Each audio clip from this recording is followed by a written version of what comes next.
Hibiscus Part 3, Nwakigo, the woman who carried light and love.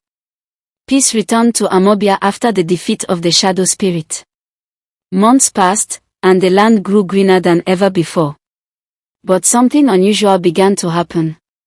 Every morning, Nwakigo woke up with a faint glow under her skin, like soft fireflies sleeping inside her.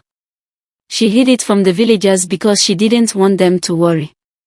But her husband, Obinna, noticed. Red Heart romantic subplot, a love that held the village together. Obinna loved Nwakigo long before she had powers. He loved her when she was just the kind girl who fetched water for elders. The girl who gave half of her yam to a hungry child. The girl who laughed with her whole chest. He loved her before she became a legend. But now, watching her carry so much responsibility, it scared him. One evening, the moon shone brightly, and he sat beside her outside their hut. She rested her head on his shoulder, tired. Obinna held her hand and whispered, "My wife, you are carrying too much alone." Nwakigo smiled weakly. "The village needs me." He turned her face gently toward him. "And I need you too. Let your heart rest sometimes." Those words melted her. She leaned into his chest, and for a moment, she wasn't a miracle worker. She was just a woman, loved deeply and honestly. That night, Obinna covered her with a wrapper and watched her sleep like a guardian. Waning crescent moon, a new strange sign. One night, Nwakigo had a dream. She stood beside the Oka River, but the water was glowing gold. From the river rose a woman dressed in white, her body shining like the morning sun. Her voice echoed like wind in a cave. "Daughter of Amawbia, your light is awakening too fast." Nwakigo stepped back. "Who are you?" The woman smiled gently. "I am Omalika, the river mother. The first who blessed your line." Nwakigo froze.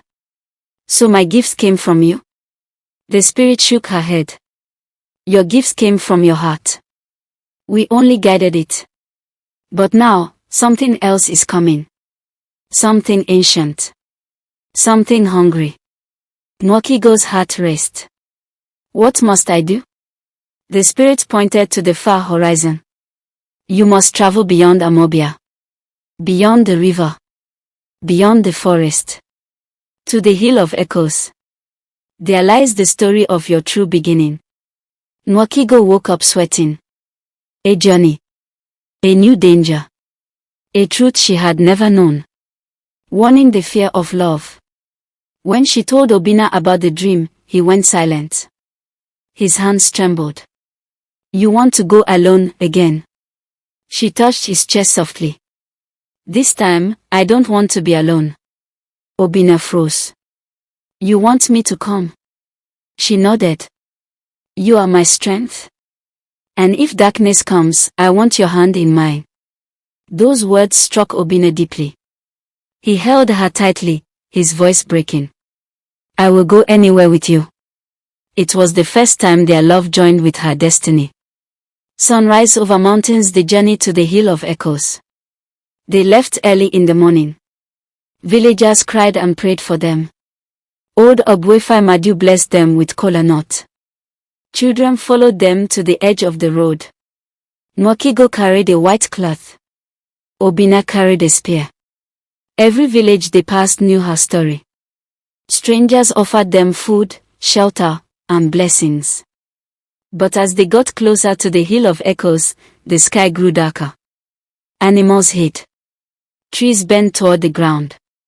A strange humming sound filled the air. Nwakigo squeezed Obinna's hand. "We've reached the place of my beginning."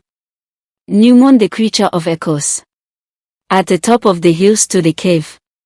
From inside, a voice repeated everything they said. But twisted, deeper, darker.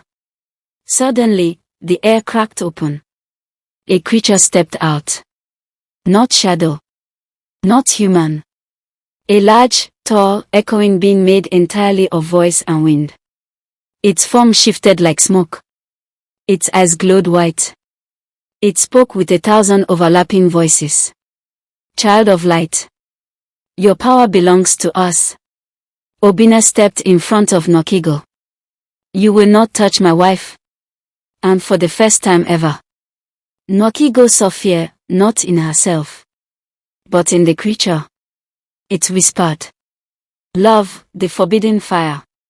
Sparkle's love activates her true power. The creature rushed toward them. Obinna grabbed Nokigo's hand. And instantly, her body glowed brighter than ever before. Not the soft glow of healing. Not the warm glow of comfort. This was pure, blinding, holy light. A light born from love. The creature screamed. The ground shook. The cave collapsed. And a beam of golden light rose into the sky like a pillar. When the light faded, the creature was gone. Destroyed.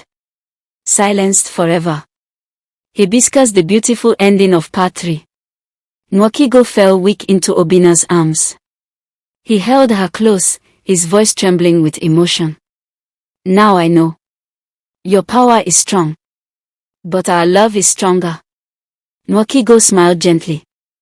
You are the other half of my light. They returned to Amawbia as heroes. Not because of magic, but because of the bond that protected the village. And from that day, the villagers said, blessing is powerful, but love is the true miracle.